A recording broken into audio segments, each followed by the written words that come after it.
বিয়ের পরে প্রথমে গ্রামে যাব, হ্যাঁ বাপের বাড়িতে, তারপর শহরে এসে নতুন সংসার করব।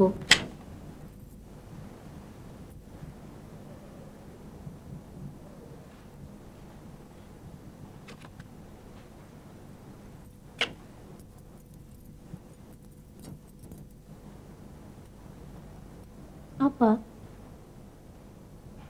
চলে যাচ্ছি বলে একটা কথা বলে যাই, নইলে আমার গুনাহ হবে। কি কথা? সাহেবের খুনের ব্যাপারে আমি আপনারই সন্দেহ করছিলাম। পুলিশের কাছে উল্টা পাল্টা অনেক কথা বলছি।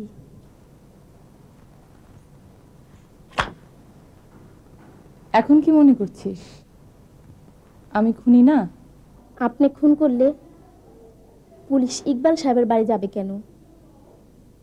থানার থেকে রহমত ওই রকমই তো শুনে এলো।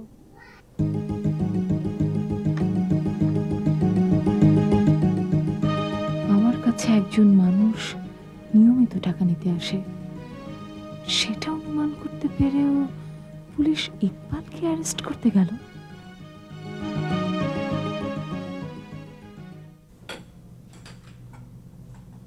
আপনি যা বলছেন ভেবেচিন্তে বলছেন? সাক্ষ্য প্রমাণে কোনো ফাঁক নেই তো?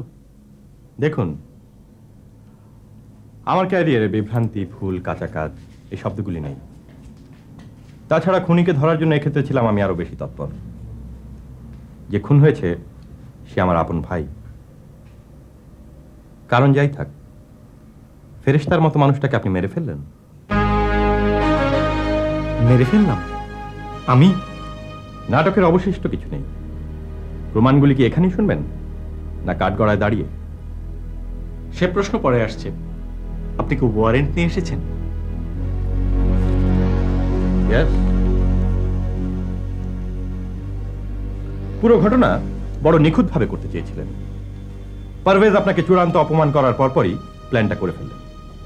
ঠিক বোবা বোনটাকে বললেন রেস্তোরাঁয় যাচ্ছেন, ফিরতে দেরি হবে। তারপর নিজের গাড়ি না নিয়ে একটা বেবি ট্যাক্সিতে গিয়ে উঠলেন। প্রথম ভুলটা ওখানেই করলেন আপনি। ভাবতেও পারলেন না পুরো ঘটনার সাক্ষী একজন বেড়ে গেল। ট্যাক্সি ড্রাইভারকে আমরা খুঁজে পেয়েছি। সে আপনার চেহারা দেখেনি, কণ্ঠস্বর শোনেনি, কিন্তু আপনার বাড়ি থেকে যে ওভারকোটটা আমরা সিজ করেছি সেটা দেখে সে ঠিকই লোকেট করতে পেরেছে।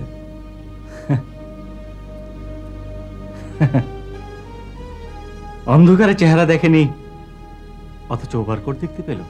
হ্যাঁ, পেল। তা না হলে তো খুনি বেঁচেই যেত। তারপর ট্যাক্সি ড্রাইভার চলে যেতেই আপনি বাড়ির পিছন দিককার জানালা গলে ভিতরে ঢুকলেন, ওত পেতে থাকলেন এবং ঠান্ডা মাথায় ধীরে সুস্থে এক কাপ কফি বানিয়ে খেলেন। Black coffee. আপনার দ্বিতীয় ভুল।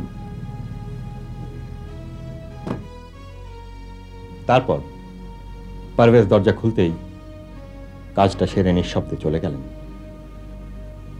আপনার বাড়ি থেকে যে পিস্তলটা আমরা সিজ করেছি তার মধ্যে 6টা নয় 4টা গুলি পাওয়া গেছে। তাড়াহুড়োয় বাকি গুলিগুলো আনলোড করতে ভুলে গেছেন। আপনার তৃতীয় ভুল। তারপর খুনটা করে আপনি এক ঢিলে 2 স্বীকার করতে চেয়েছিলেন।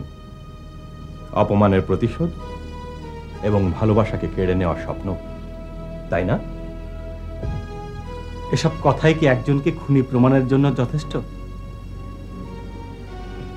না, আরো আছে। খুনের রাতে আপনি কয়েক ঘন্টা বাড়িতে ছিলেন না। কোথায় ছিলেন আপনি সে সময়? আপনার জুতোর ছাপ এবং ওই বাড়ির কার্পেটে এবং সিঁড়িতে পাওয়া জুতোর ছাপ হুবহু এক। আপনার বাড়ির স্টোর রুমে টিনের কৌটার ভিতর এক জোড়া গ্লাভস এবং একটা মুখোশও পাওয়া গেছে। আমি খুন করিনি, এ সবই আপনার সাজানো খেলা। এত কিছুর পরও আপনি আত্মপক্ষ সমর্থন করতে পারেন, তবে সেটা কোর্টে। মনে রাখবেন, আপনি যে খুন করেছেন এটা আমি এখনই কনফার্ম করছি না, করতে পারিও না। সন্দেহবশত গ্রেফতার। হাত দুটো দিন। বাহ বাহ বাহ, এই তোমার বিচক্ষণতার অহংকার। সাবাস ইন্সপেক্টর, সাবাস। আপনি এখানে? হ্যাঁ, এখানে আমার থাকবার কথা ছিল না, কারণ সবকিছুর পরেও মানুষ বাঁচতে চায়, কিন্তু আমার বিবেক আমাকে তা করতে দিল না। কি বলতে চান?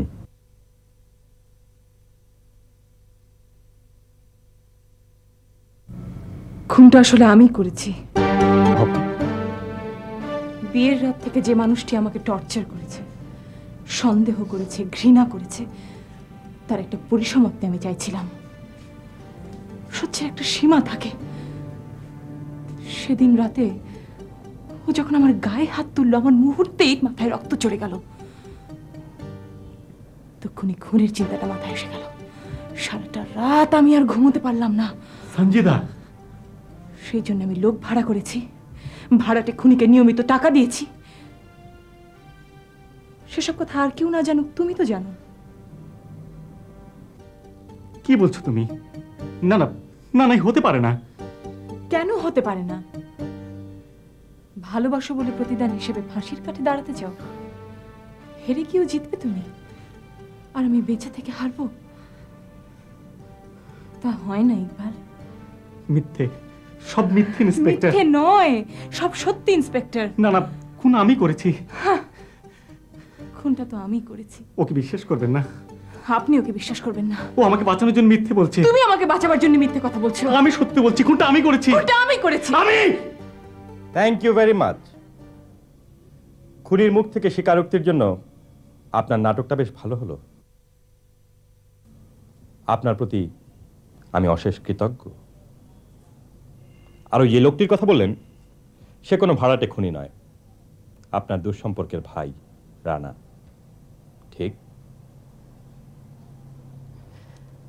নিজের চোখকে তো আর অবিশ্বাস করতে পারি না।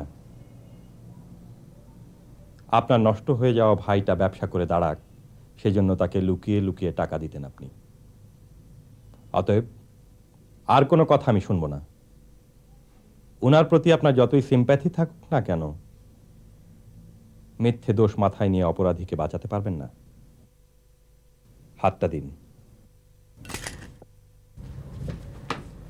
বন্ধ করুন এ প্রহসন।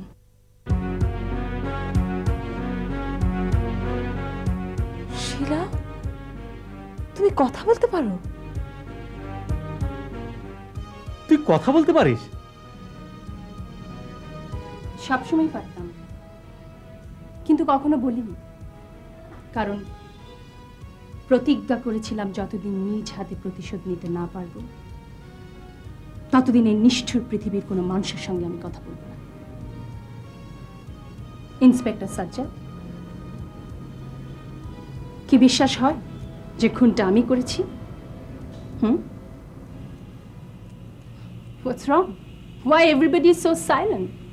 সবাই একেবারে বোবা হয়ে গেল কেন? তুই খুন করেছিস? ইয়েস, আমি কোনো প্রহসন করছি না। খুনটা আমি করেছি। I killed him. এবং সেটা তোমার পোশাক পরে, তোমার পিস্তল দিয়ে। And that's the big mistake I made. অবশ্য একবারও ভাবিনি যে পুলিশের সন্দেহের তালিকায় তোমার নাম থাকতে পারে। তাহলে হয়তো তোমার হ্যাট, তোমার গ্লাভস, তোমার জুতা কোনো কিছু ব্যবহারের প্ল্যান করতাম না। কি বলছিস এসব? আবার বোধহয় আর এক নাটক শুরু হয়ে গেল। নাটক? কিসের নাটক? Do you still think so? তাহলে শুনুন। প্রথমে আমি প্ল্যানটা করেছিলাম ঠিক অন্যভাবে। ভেবেছিলাম সামনাসামনি নয়, গুলিটা ছুড়ব আপনাদের ঘরের ঠিক উল্টো দিকের কোনো বাড়ির জানালা দিয়ে। অবশ্য সেজন্য ছদ্মবেশে বাড়ি ভাড়াও নিতে গিয়েছিলাম, বাট আই ফেইলড। কোনো লাভ হলো না, এবং যখন কোনো লাভ হলো না, তখন প্ল্যান পাল্টে ওর পিস্তল দিয়ে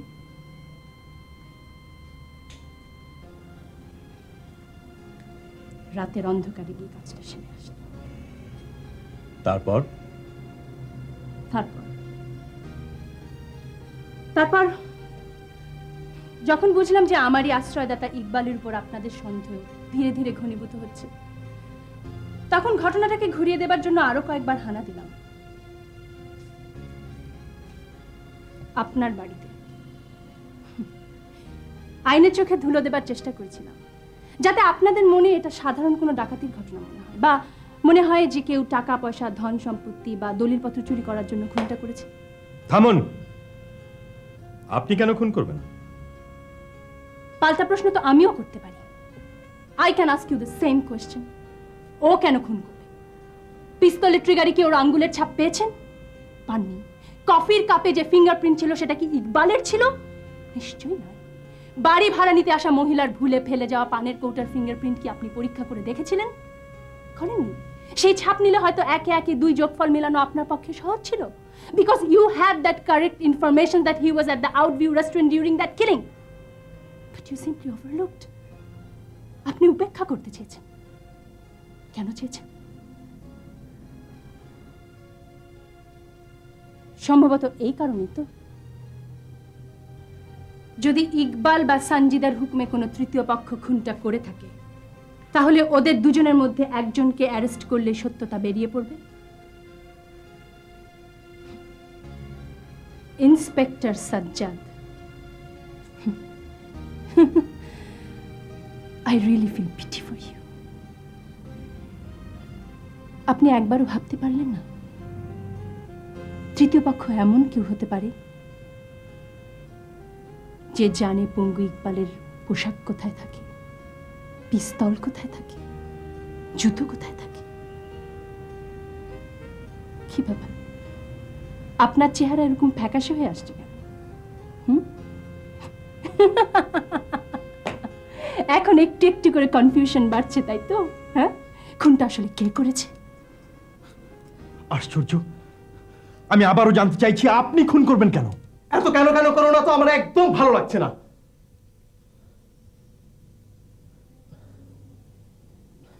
সরি, আসলে আমার মনটা এত অস্থির লাগছে যে আমি মাঝে মধ্যে তোমার সঙ্গে খারাপ ব্যবহার করছি। সরি। আমি ছাড়া তোমার কে আছে এই পৃথিবীতে বলো? অন্তত কথা বলে আমি তোমাকে সাহায্য করতে চাই। তুমি অশান্ত থাকলে স্ত্রী হিসেবেও তো আমি শান্ত থাকতে পারি না। বলো না, বলো প্লিজ, কি হয়েছে আমাকে বলো প্লিজ। আমার বড় বিপদ। ঠিক আমার না, আমি যে কোম্পানিতে চাকরি করছি সে কোম্পানির একটা সুনাম নষ্ট হওয়ার মতো কেলেঙ্কারিতে আমরা জড়িয়ে পড়তে যাচ্ছি। সম্ভবত আমাদের এমডি কেলেঙ্কারিটা করছে। এমডি পারভেজ সাহেব? হ্যাঁ, অপরাধ যত স্পষ্ট হবে বিপদ তত ঘনিয়ে আসবে। চলে রাতে অফিস থেকে ফিরে সব বলবো। খেয়ে যাবে না? এখন পেটে কিচ্ছু ঢুকবে না। তোমার শরীর খারাপ করবে। তোমার মতো মানুষ যার পাশে আছে তার কখনো শরীর খারাপ করতে পারে না। আমার মতো সুখী মানুষ সম্ভবত পৃথিবীর আর একটিও নেই। অফিসে গিয়ে আমাকে ফোন করো, আমি খুব টেনশনে থাকবো। কেন যেন অমঙ্গল চিন্তায় বুকটা বারবার মোচড় দিচ্ছে। চলি।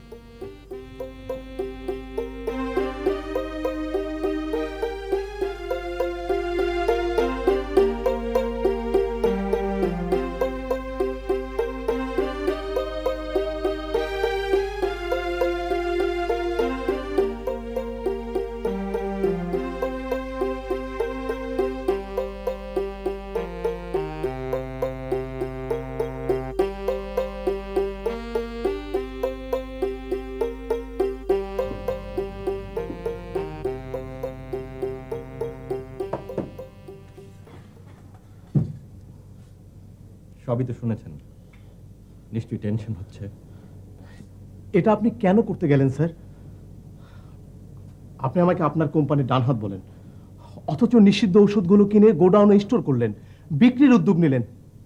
কই, আমাকে তো কিছুই বললেন না। বললে কি করতেন? বাধা দিতাম। আপনার বাধা আমি মানতাম? রাতারাতি বড়লোক হওয়া কি আপনার জন্য খুবই দরকার ছিল? আপনি কি মাঝে মধ্যে ভুলে যান যে আপনার অফুরন্ত টাকা? যার যত বেশি আছে তার তত বেশি চাই। এ তো সিম্পল ইকুয়েশন। এনিওয়ে, দুটো গোডাউন পুলিশ ঘিরে ফেলেছে, যে কোনো সময় এখানে আসতে পারে। অতএব কেতাবি ভাষা রেখে বলুন কি করা যায়। কিছুই করা যায় না। কিছুই করা যায় না? সরি স্যার, এ ব্যাপারে আমি আপনাকে কোনো সাহায্য করতে পারবো না। পারবেন? আপনি পারবেন? ভুলে যাবেন না স্যার, শুধুমাত্র আপনার ডাকে আমার স্ত্রীকে নিয়ে আমি এত দূরে চাকরি করতে এসেছি। আর আর সে আপনি কিনা বললাম তো, মূল্যায়নের সেমিনার পরেও করা যাবে। আপাতত বিপদ থেকে পরিত্রাণ পেতে হবে। কিভাবে? আপনার মতো ব্রিলিয়ান্ট ম্যানেজারের বুদ্ধির অভাব থাকতে পারে না। মন্দ কাজে আমার বুদ্ধি খেলে না। আমার খেলে? Please help me. অনেক ভেবে একটা অঙ্ক বের করেছি, আপনি সাহায্য করুন, হিসেব মিলে যাবে। কি অঙ্ক?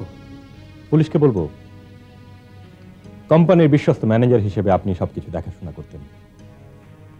আপনার সম্পর্কে আমার উচ্চ ধারণা ছিল, তাই আপনার উপরই সব দায়িত্ব ছেড়ে দিয়েছিলাম। সেই সুযোগ নিয়ে কোম্পানির গুডউইলকে ব্যবহার করে অন্ধকারে এই কাজটা আপনি করেছেন। কি বলছেন আপনি? Are you mad? Please please, আমার কথা শেষ করতে দিন। শুনুন, দেশে ও বিদেশে একজন ইন্টারন্যাশনাল বিজনেসম্যান হিসেবে আমার সুনাম অনেক। সুনামটা নষ্ট হয়ে গেলে আর কিছুই থাকে না। যার নাম আছে, নাম রক্ষার টেনশন তারই বেশি থাকে। আপনার নাম নেই, তাই দুর্নামেও কিছু যাবে আসবে না। পাপ করলেন আপনি, আর দুর্নাম নেব আমি? পাপ করলে পাপের প্রায়শ্চিত্ত করতে হবে না? হবে, নিশ্চয়ই হবে। এবং আপাতত একজন সিম্পল ম্যানেজার হিসেবে সেটা আপনাকেই করতে হবে।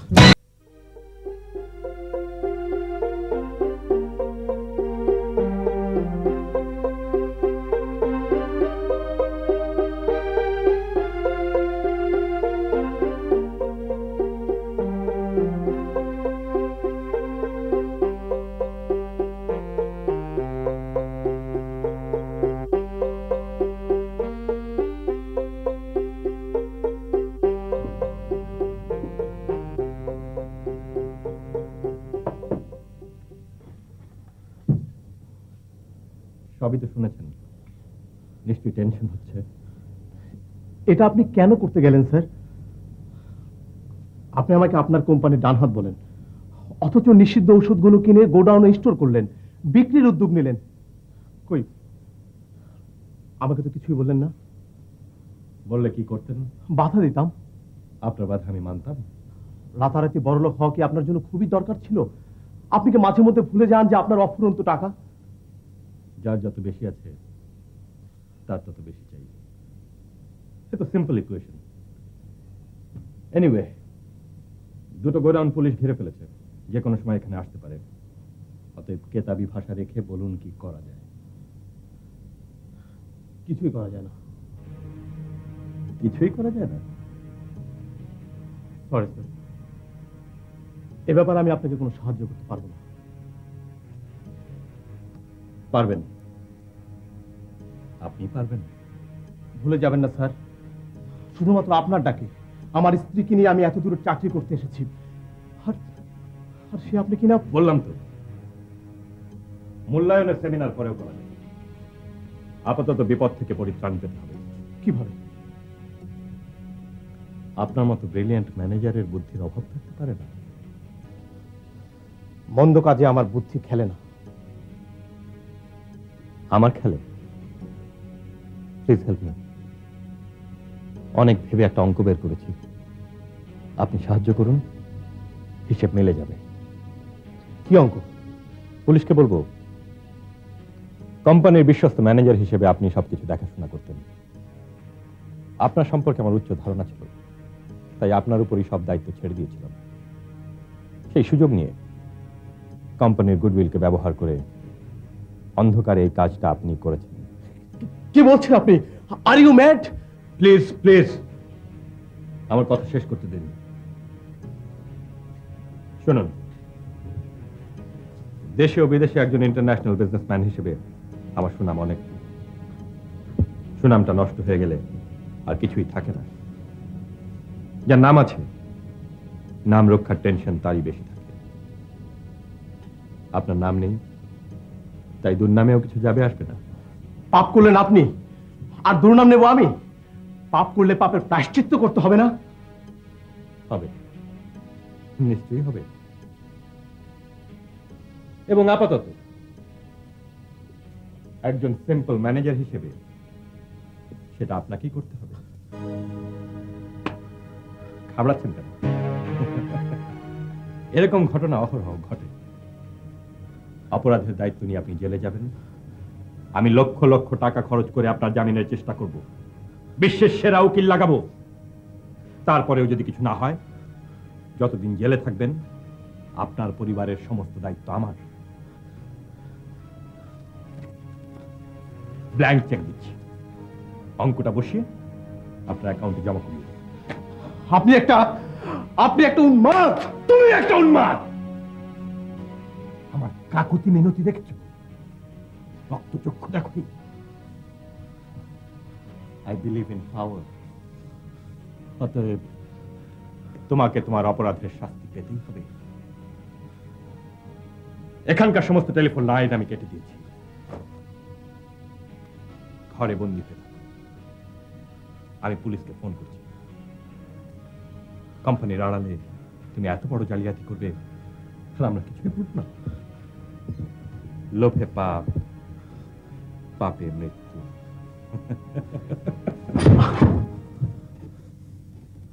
আমি তোমাকে ছাড়বো না। পুলিশকে সব বলে দেব। কিভাবে? তার আগে আমি জানাচ্ছি।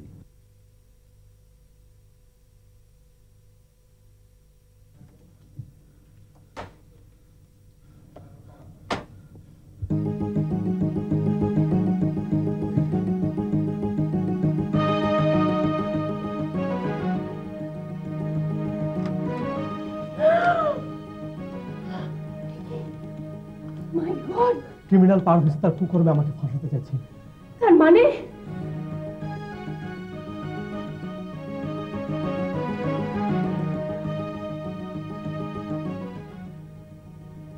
আমি তোমাকে ছাড়বো না।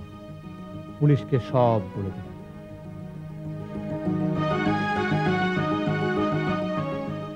আর দেরি করা যাবে না। নিশ্চয়ই সে এখানে আসছে। পেলে দুজনকে শেষ করে ফেলবে। আমাদের এক্ষুনি পালাতে হবে। শোনো, বেশি কিছু নেবে না, শুধু টাকার ব্যাগটা আর গহনাগুলো নিয়ে তুমি বেরিয়ে এসো। আমি গাড়ি স্টার্ট দিচ্ছি। ওকে?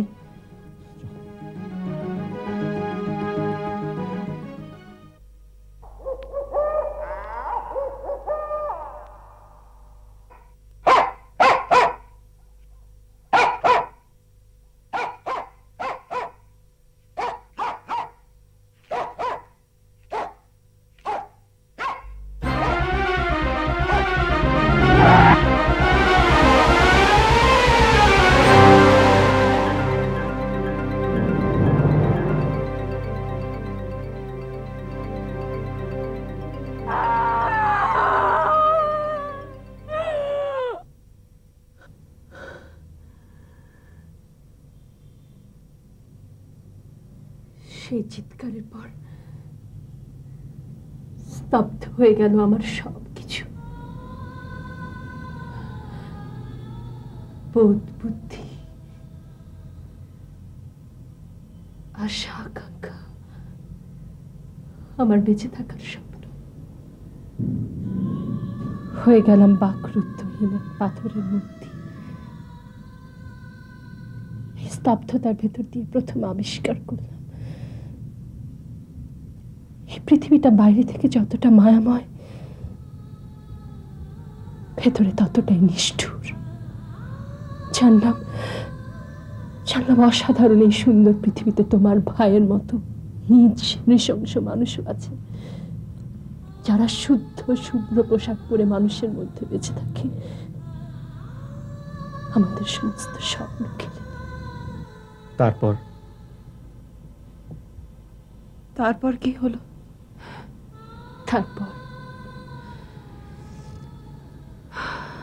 তারপর বিধ্বস্ত দালানের স্তূপের ভেতর থেকে হঠাৎ যেন বেরিয়ে এলাম। বিদ্যুৎ চমকানোর মতোই মাথায় একটা সিদ্ধান্ত খেলে গেল।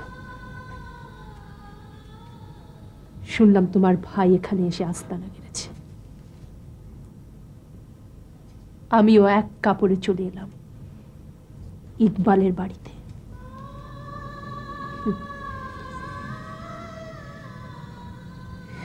নিঃশব্দ জীবনে ইকবালের সেবা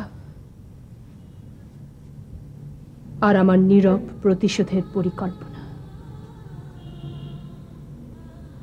ধীরে ধীরে আমি সব জানলাম, সব। তার একটা যমজ ভাই আছে, আইনের লোক। মনে মনে ভাবলাম অর্থবল, লোকবল, মনোবল, কূটবুদ্ধি সবকিছুতে আমি তার কাছে কত অসহায়। And that's why I didn't go to the court. আমি সিদ্ধান্ত নিলাম, বিচার চেয়ে আমি কখনো কারো দরজায় যাব না। নেভার। খুনের বদলে খুন। আমার জীবনে এলো সেই কাঙ্ক্ষিত রাত, যে মাহেন্দ্র ক্ষণের জন্য দীর্ঘ কাল কেটে গেছে আমার। কিন্তু টেনশনে হচ্ছিল একটু একটু। ইকবাল রেস্তোরাঁয় এখনো যাচ্ছে না কেন? এ সময়টা সাধারণত সে ওখানেই কাটায়। অবশেষে ইকবাল এলো, আমাকে আদর করে বলল সে তাড়াতাড়ি ফিরে আসবে। কিন্তু আমি মনে মনে চাইছিলাম আজ যেন সে একটু দেরি করেই বাড়ি ফেরে। বাস, চলে গেছে সে। এবারই সারতে হবে আমার কাজটা মোক্ষম সময়। ছুটে গেলাম ইকবালের ঘরে, যত দ্রুত সম্ভব তৈরি হয়ে নেওয়া দরকার।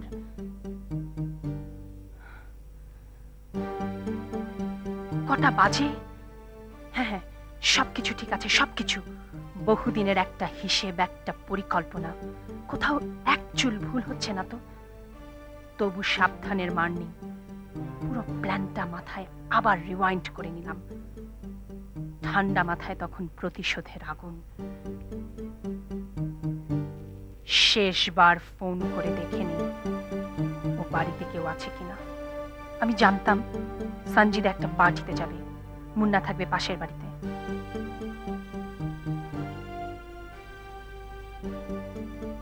এবার সম্পূর্ণ পাল্টে ফেলতে হবে নিজেকে। কোন রকম খুঁত, কোন রকম ত্রুটি রাখলেই সর্বনাশ।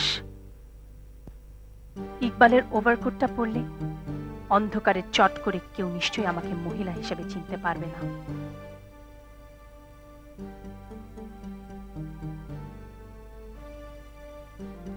আমি ওভারকোটটা পরলাম।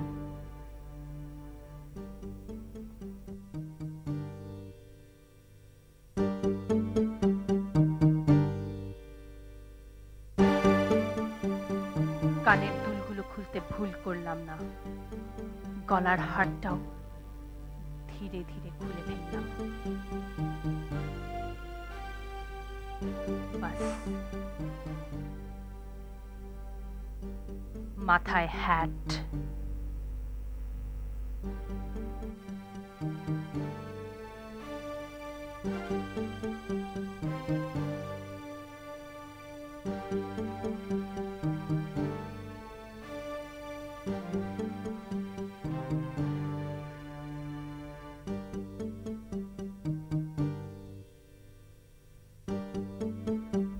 চোখে চশমা আর হাতে গ্লাভস পরতে পরতে মনটাকে আরেকটু শক্ত করে নিলাম।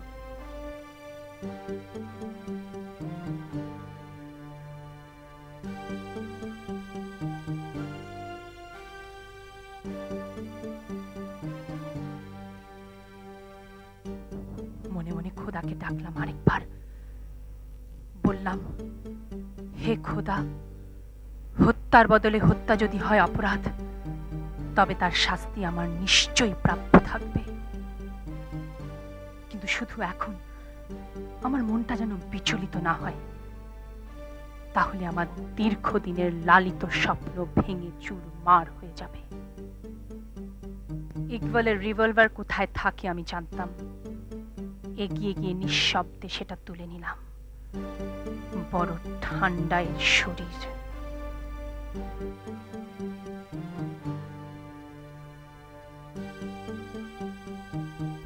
আমার যাত্রা হলো শুরু।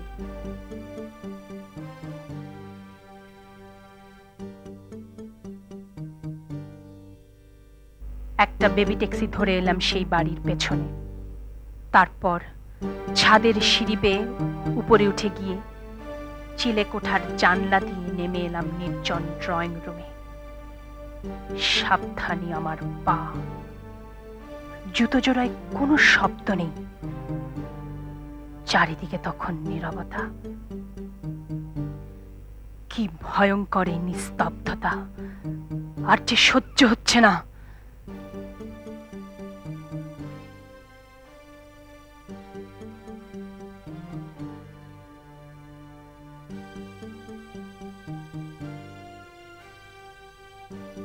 ডাইনিং এর টেবিলের সামনে এসে দাঁড়ালাম। এখনো আসছে না কেন জানোয়ারটা? তবে কি ব্যর্থ হতে চলেছি আমি? তারপর শুধুই অপেক্ষা আর অপেক্ষা।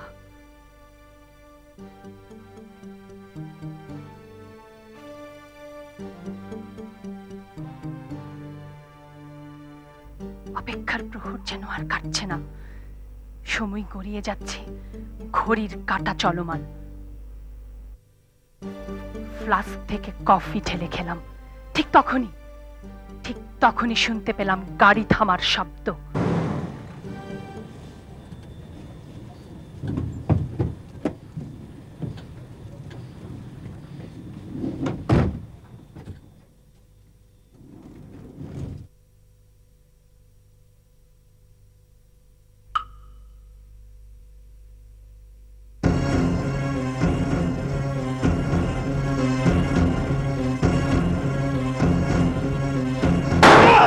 ইচ্ছে ছিল কাছে এসে একটা একটা করে সব কটা গুলি ওর শরীরে আমি নিঃশ্বাস করব। শিলা থামো, থামো শিলা থামো। কি বলছো তুমি?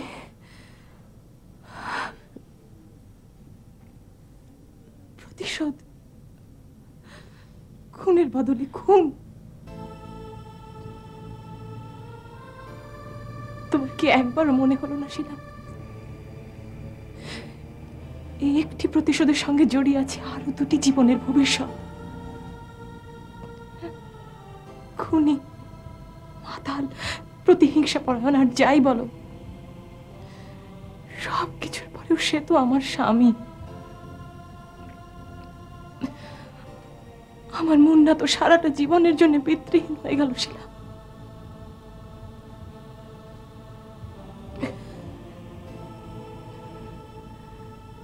শিলা,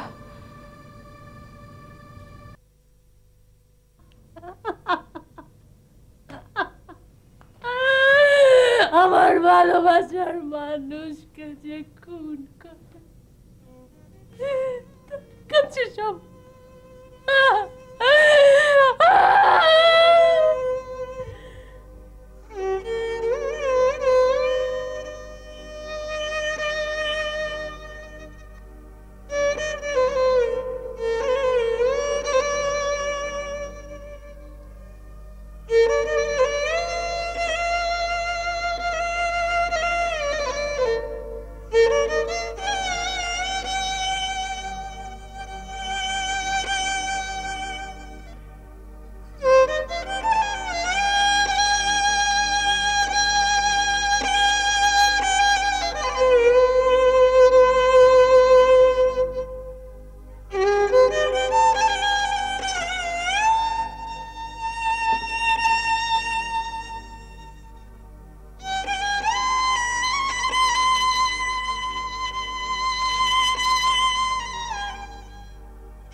প্রতিহিংসা দিয়ে কি প্রতিহিংসার সমাধান হয়?